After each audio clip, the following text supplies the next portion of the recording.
Hello guys, ഇന്ന് നമ്മളൊരു ചെറിയ ട്രിപ്പ് പോവുകയാണ്. എങ്ങോട്ടാണെന്നല്ലേ അത് വഴി പറയാം. നമ്മളിപ്പോൾ പോകുന്നത് ട്രിവാൻഡ്രം സെൻട്രൽ റെയിൽവേ സ്റ്റേഷനിലേക്കാണ്. ഇത്തവണ ഞാനും അമൃത ആംസും മാത്രമല്ല, കൂടെ 2 ഫ്രണ്ട്സും കൂടെയുണ്ട്. പോകേണ്ട ട്രെയിൻ കന്യാകുമാരിയിൽ നിന്നാണ് വരുന്നത്. നമ്മൾ 2 ആൾ കറക്റ്റ് ടൈമിൽ സ്റ്റേഷനിലെത്തിയെങ്കിലും കൂടെ വരുന്നവർ ലേറ്റ് ആവുമെന്നാണ് വിളിച്ചപ്പോൾ പറഞ്ഞത്. പക്ഷേ ലേറ്റ് ആയാലും നമുക്ക് പോകേണ്ട ട്രെയിൻ പതിവിൽ നേരത്തെ സ്റ്റേഷനിലെത്തിയായിരുന്നു. നമ്മളെത്തി 5 മിനിറ്റ് ആയപ്പോഴത്തേക്കും ട്രെയിനും എത്തിയായിരുന്നു. നമ്മുടെ കൂടെ വരുന്ന 2 പേർക്കും ട്രെയിൻ മിസ്സാവുമെന്ന് പറഞ്ഞ് ടെൻഷൻ അടിച്ചിരിക്കുന്ന അമൃത ആംസാണിത്. അതെ ഗൈസ്, നമ്മളെ ട്രെയിൻ എത്തിയിരിക്കുന്നു. നമ്മൾ പോകുന്നത് വിവേക് എക്സ്പ്രസ്സിലാണ്.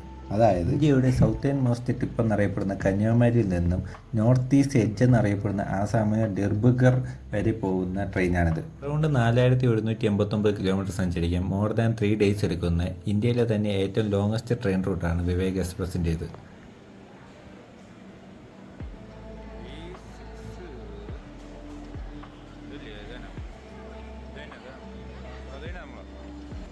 നമ്മുടെ ട്രെയിൻ പതിവിൽ നിന്ന് നേരത്തെ സ്റ്റേഷനിലെത്തിയെങ്കിലും ഇവിടുന്ന് പുറപ്പെടാൻ അരമണിക്കൂർ ഡിലേ ആയിട്ടാണ് എടുത്തത്. അതുകൊണ്ട് തന്നെ നമ്മൾ കൂടെ വരാനിരുന്ന 2 പേര് ലേറ്റായെങ്കിലും അവർക്ക് ട്രെയിൻ കിട്ടി. ഇനി അവരാരെന്നല്ലേ കാണിച്ചു തരാം.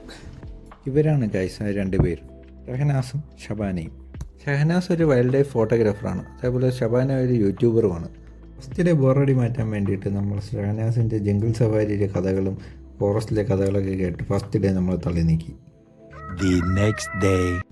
അങ്ങനെ രാവിലെ തന്നെ ബ്രേക്ക്ഫാസ്റ്റ് സെറ്റ് ചെയ്യാനുള്ള തിരക്കിലാണ് ഞാനും ഷബാനിയൊക്കെ. നമ്മൾ ട്രെയിനിൽ ഫുഡ് അവോയ്ഡ് ചെയ്യാൻ വേണ്ടിയിട്ട് തന്നെ അത്യാവശ്യം വേണ്ടുന്നുള്ള ബ്രെഡ്, പീനട്ട് ബട്ടർ, പഴം, ചപ്പാത്തി, അച്ചാർ അങ്ങനത്തെ സാധനങ്ങളൊക്കെ വീട്ടിൽ നിന്ന് തന്നെ സെറ്റ് ചെയ്ത് സ്റ്റോക്ക് ചെയ്തിട്ടാണ് നമ്മൾ യാത്ര പുറപ്പെട്ടത്. അങ്ങനെ നമ്മൾ രാവിലത്തെ ഫുഡടിയൊക്കെ കഴിഞ്ഞിട്ട് പതിയെ തംസറാപ്സിലോട്ട് കിടന്നു.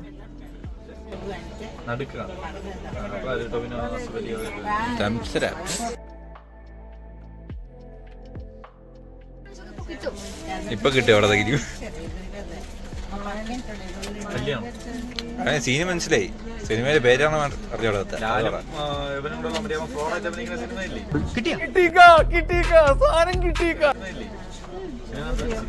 സിനിമയുടെ പേര് അപ്പൊ മുതലാളിക്ക് ഇത്ര നേരമായിട്ട് മനസ്സിലായില്ലേ? ഇവൻ പൊട്ടനാണ് മുതലാളി. ചതിച്ചോ ദൈവമേ! ഇവൻ ആംഗ്യ ഭാഷ മനസ്സിലാവൂ. ദേ നോക്കിക്കോ. യവ യവ യവ യവ കണ്ട.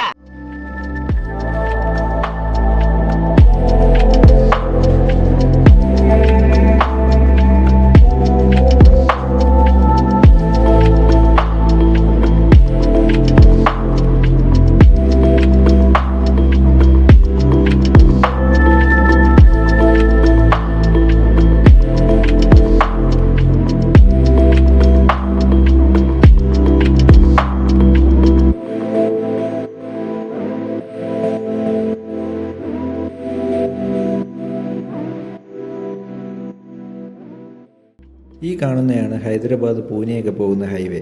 നമ്മൾ ഉച്ചയ്ക്ക് ശേഷം സീറ്റ് എഴുതി ബോറടിച്ചപ്പോഴത്തേക്കും പുറത്തിറങ്ങി ഡോറിൻ്റെ അവിടെ നിന്ന് കുറച്ച് കാഴ്ചകൾ കാണാമെന്ന് വിചാരിച്ചു. അത് മാത്രമല്ല, നമുക്ക് കൂടെ കിട്ടിയത് കോ പാസഞ്ചേഴ്സ് എന്ന് പറഞ്ഞാൽ 2 പ്രായമുള്ള അമ്മമാരായിരുന്നു. അവർ 2 പേരും ട്രെയിനിൽ കയറിയപ്പോൾ മുതൽ ഭക്തി ഗാനങ്ങളൊക്കെ കേട്ട് ഒരേ വൈബായിരുന്നു. പോരാത്തതിന് അവരുടെ ഭാഷയിലുള്ള സംസാരവും. നമുക്കാണെങ്കിൽ അത് കേട്ടിട്ട് മനസ്സിലാവുന്ന തിരിച്ചൊന്നും പറയാനും പറ്റില്ല. അങ്ങനെ നമ്മൾ അവിടെ ഇരുന്ന് ബോറടിച്ചപ്പോഴാണ് പുറത്തിറങ്ങി ട്രെയിനിൻ്റെ ഡോറിൻ്റെ അവിടെ നിന്ന് കുറച്ച് കഴിഞ്ഞ് യാത്ര ചെയ്ത് കാഴ്ചകളൊക്കെ കാണാമെന്ന് വിചാരിച്ചത്.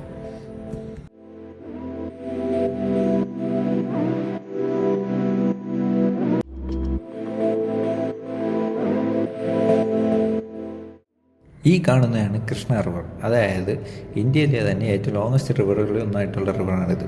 നമ്മളിപ്പോൾ എത്തിയിരിക്കുന്നത് ആന്ധ്രാപ്രദേശിലെ വിജയവാഡ എന്നുള്ള സ്ഥലത്താണ്. ഇവിടെ നിന്നുള്ള സൺസെറ്റ് അടിപൊളിയായിരുന്നു. അങ്ങനെ 11:50 എത്തേണ്ട നമ്മൾ 12:23 ആയപ്പോൾ വിശാഖപട്ടണത്തെത്തി. ഈ ഇറങ്ങുന്ന അമ്മമ്മയില്ലേ, യെല്ലോ സാരി, ആ അമ്മമ്മയും വേറൊരു അമ്മമ്മയായിരുന്നു നമ്മളെ കൂടെ ഉണ്ടായിരുന്നത്. അമ്മമ്മ കാണുമ്പോഴല്ല ഹൈടെക്കാ. നമ്മളെ WhatsApp number mixed I D ഒക്കെ വാങ്ങിയിട്ടാണ് പോയത്. എല്ലാവരും ഫോളോ ചെയ്തിട്ടും ഉണ്ട്.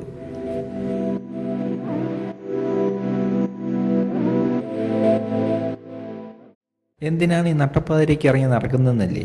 എന്തെങ്കിലും വിശാഖപട്ടണം സ്പെഷ്യൽ എന്തെങ്കിലും കഴിക്കാൻ കിട്ടുമെന്നുള്ള അന്വേഷണത്തിലാണ് ഇവർ 2 പേരും. ഷബാനെ നമ്മൾ ലഗേജും കാര്യങ്ങളും നോക്കാൻ വേണ്ടിയിട്ട് സീറ്റിൽ തന്നെ എടുത്തിട്ടാണ് വന്നത്. ഇത് നമ്മുടെ യാത്രയിൽ 3ാമത്തെ ദിവസമാണ് വിശാഖപട്ടണത്തെത്തിയത്. ട്രെയിൻ ഇവിടെ ഏകദേശം അരമണിക്കൂറോളം ഇട്ടേക്കുമെന്ന് മനസ്സിലായി. അതുകൊണ്ട് തന്നെ മൊത്തത്തിൽ ഒന്ന് നടന്ന് കാണാമെന്ന് വിചാരിച്ചു. പൊതുവേ വിവേക് എക്സ്പ്രസിനെ പറ്റി വളരെ മോശം അഭിപ്രായങ്ങളാണ് നമ്മൾ കേട്ടിട്ടുള്ളത്. അതെല്ലാം ശരിവെച്ചുകൊണ്ടുള്ള കാഴ്ചകളാണ് നമ്മൾ ഈ യാത്രയിൽ ഉടനീളം കണ്ടത്. ഞങ്ങളങ്ങനെ നടന്ന് സ്ലീപ്പർ കമ്പാർട്ട്മെൻറ്റിൻ്റെ അടുത്തെത്തി. ഇതാണ് വിവേക് എക്സ്പ്രസിൻ്റെ സ്ലീപ്പർ കമ്പാർട്ട്മെൻറ്റിൻ്റെ അവസ്ഥ. സ്ലീപ്പർ കമ്പാർട്ട്മെൻറ്റിൻ്റെ അവസ്ഥ ഇതാണെങ്കിൽ പിന്നെ ജനറൽ കമ്പാർട്ട്മെൻറ്റിൻ്റെ കാര്യം പറയേണ്ടതില്ലല്ലോ. ഇതിനേക്കാൾ പരിതാപകരം. എടുത്തു പറയേണ്ട ഒരു കാര്യമാണ് വേസ്റ്റ് മാനേജ്മെൻറ്റ്. ഈ ട്രെയിനിലെ വേസ്റ്റ് മാനേജ്മെൻറ്റ് ഇതാണ്. രണ്ട് ബോഗികൾക്കിടയിലുള്ള ഗ്യാപ്പിലൂടെ വേസ്റ്റ് ട്രാക്കിലേക്ക് തള്ളുക. നമ്മൾ വേസ്റ്റ് ബിന്നിൽ ഇടുന്ന വേസ്റ്റുകൾ പോലും നോർത്തിലേക്ക് എത്തുമ്പോൾ റെയിൽവേയുടെ തന്നെ ക്ലീനിങ് സ്റ്റാഫുകൾ പോലും എടുത്ത് നേരെ ട്രാക്കിലേക്കാണ് എറിയുന്നത്. അങ്ങനെ വിശാഖപട്ടണത്തിൽ നിന്ന് തന്നെ നമ്മളടുത്ത് വേക്കൻ്റെ 2 സീറ്റിലത്തേക്ക് ആളെത്തിയാലും ടിസ്റ്റുണ്ട്. ടിക്കറ്റ് 2 ആയിരുന്നെങ്കിലും അവർ മൊത്തത്തിൽ 5 പേരുണ്ട്. 2 പിള്ളേരും 3 മുതിർന്നവരും. എണീച്ചപ്പോഴാണ് നമ്മളിരിക്കേണ്ട സീറ്റിലും അവർ കയറി കിടക്കുന്നത് കണ്ടത്. എന്തേലും ആയിക്കോട്ടെ എന്ന് വിചാരിച്ചു ചായ കുടിച്ച് ഇന്നത്തെ ദിവസം തുടങ്ങാമെന്ന് വിചാരിച്ച് ഒരു ചായ വാങ്ങി. അപ്പോഴാണ് ആ സത്യം ഞാൻ മനസ്സിലാക്കിയത്. നോർത്തിലേക്ക് പോകും തോറും ചായ കപ്പിൻ്റെ സൈസും കുറഞ്ഞു വരുമെന്ന്. ഇത് 10 രൂപയിലെ ചായയാണ്, ഒന്നുമായില്ല. അങ്ങനെ ഇരുന്നപ്പോഴാണ് മഹാനദി എത്തിയത്. ഈ കാണുന്നതാണ് ഒറീസയിലെ തന്നെ സെക്കൻഡ് ലോങ്ങസ്റ്റ് ബ്രിഡ്ജ് എന്നറിയപ്പെടുന്ന മഹാനദി ബ്രിഡ്ജ്. അങ്ങനെ കാഴ്ചകളൊക്കെ കണ്ടുകൊണ്ടിരുന്നപ്പോഴാണ് നമ്മളടുത്തുകൊണ്ടിരുന്ന 5 പേർക്ക് ഫുഡ് കഴിക്കണം, സീറ്റൊന്ന് മാറിക്കൊടുക്കാൻ പറ്റുമോ എന്ന് ചോദിച്ചത്. ഓക്കെ, പിള്ളേരല്ലേ എന്ന് വിചാരിച്ച് നമ്മൾ എണീച്ചിരിക്കാൻ തീരുമാനിച്ചു.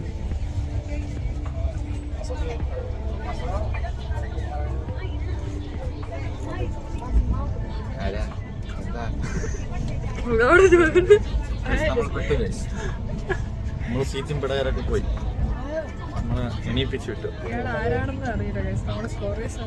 നമ്മളെ സീറ്റും കാര്യങ്ങളൊക്കെ പോയിട്ടുണ്ട്. എവിടെ ഇത് നമ്മുടെ ട്രെയിൻ യാത്രയുടെ 3ാമത്തെ ദിവസമായതുകൊണ്ട് തന്നെ നമ്മൾ ഉച്ചക്കത്തെ ഫുഡ് സ്വിഗ്ഗി ഓർഡർ ചെയ്യാൻ തീരുമാനിച്ചു. ട്രെയിൻ ഓൾറെഡി 4 മണിക്കൂർ ഡിലേ ആയതുകൊണ്ട് തന്നെ നമ്മളെ സ്വിഗ്ഗി ഓർഡറുകളെല്ലാം ക്യാൻസൽ ആയിക്കൊണ്ടേയിരുന്നു. ലാസ്റ്റ് നമ്മൾ ഖരാഗ്പൂർ ജംഗ്ഷനിലത്തേക്ക് ഓർഡർ പ്ലേസ് ചെയ്തു. രാവിലെ 11:50 എത്തേണ്ട ട്രെയിൻ ഖരാഗ്പൂർ ജംഗ്ഷനിൽ വൈകിട്ട് 4:30 എത്തിയത്. ഖരാഗ്പൂർ ജംഗ്ഷനിൽ ട്രെയിനിലാകപ്പാടെ 8 മിനിറ്റ് സ്റ്റോപ്പ് ഉണ്ടായിരുന്നു. ഞങ്ങളങ്ങനെ 4 മണിക്കൂർ വിശന്നിരുന്നത് വളരെ ആകാംക്ഷയിൽ പുറത്തിറങ്ങി നോക്കിയപ്പോൾ സ്വിഗ്ഗി ചേട്ടനെ കണ്ടില്ല. അതിൻ്റെ പണി പാളിയല്ലോ എന്ന് വിചാരിച്ചിരുന്നപ്പോഴാണ് ചേട്ടൻ ഫുഡും കൊണ്ട് ഓടി വരുന്നത് കണ്ടത്.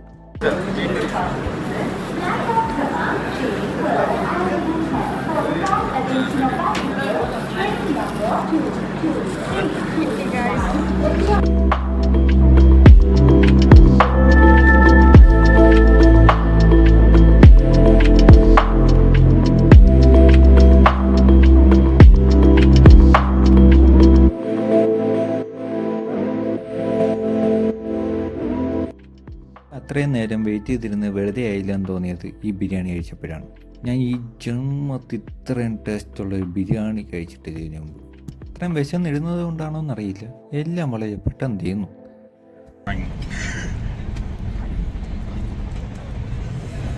എങ്ങനെയുണ്ട്?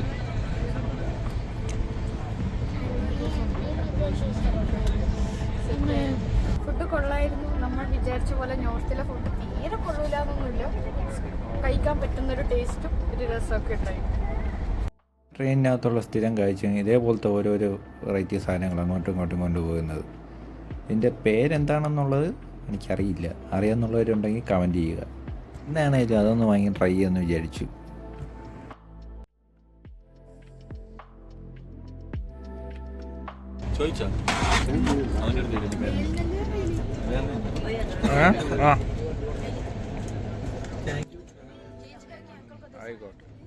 അവിടെ ഉണ്ടായിരുന്ന എല്ലാവരും കൊള്ളാമെന്ന് പറഞ്ഞെങ്കിൽ എനിക്ക് അത്രയ്ക്ക് ഇഷ്ടപ്പെട്ടില്ല.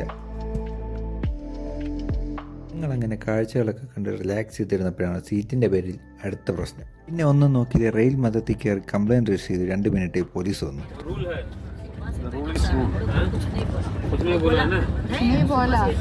പോലീസ് വന്ന് അവരെ റൂൾസും കാര്യങ്ങളൊക്കെ പറഞ്ഞ് മനസ്സിലാക്കി നമ്മളെ പ്രശ്നം സോൾവ് ചെയ്ത് തന്നു. അങ്ങനെ പോലീസിന് ഒരു നന്ദിയും പറഞ്ഞ് ആപ്പിൾ 5 സ്റ്റാർ റേറ്റിംഗ് കൊടുത്ത് രാത്രി 10 മണിയായപ്പോഴത്തേക്കും നമ്മൾ നമ്മുടെ ബെർത്തിലേക്ക് മാറി. നമ്മളിപ്പോൾ ഏറ്റവും മുകളിലുള്ള അപ്പർ ബർത്തിലാണ്. ഇവരെ കണ്ടോ? ഇതാണ് ഷബാന, ഇതാണ് ഷഹനാസ്.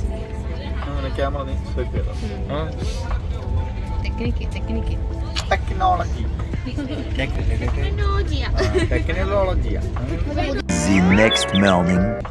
നമ്മളിപ്പോൾ ഗുവാഹട്ടി എത്താറായി. നമ്മുടെ നെക്സ്റ്റ് സ്റ്റേഷനാണ് ഗുവാഹട്ടി. നമ്മുടെ 4th ഡേ ആണ്. നമുക്കൊന്നും ചെയ്യാനൊന്നും പറ്റിയില്ല, സ്കിൻ കെയർ ഒന്നും.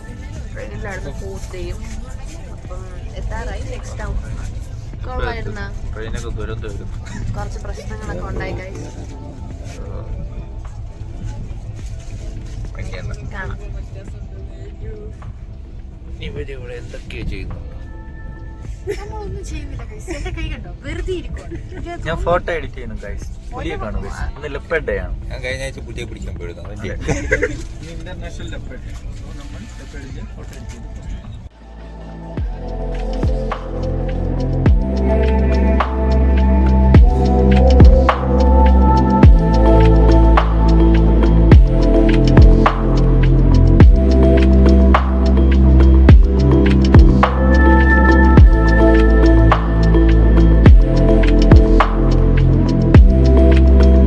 അങ്ങനെ നമ്മുടെ ഗുവാഹട്ടി സ്റ്റേഷൻ എത്താറായി.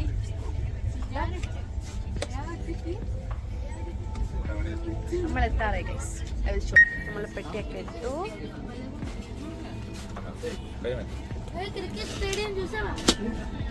ചേട്ടനാണ്. ബൈ.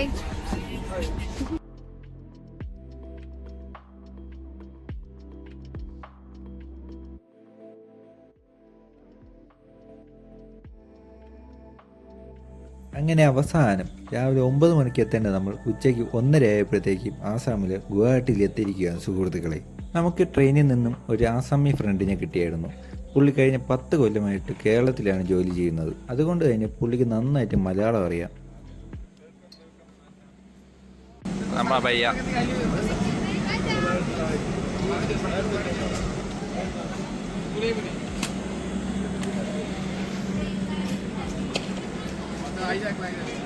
Okay bye.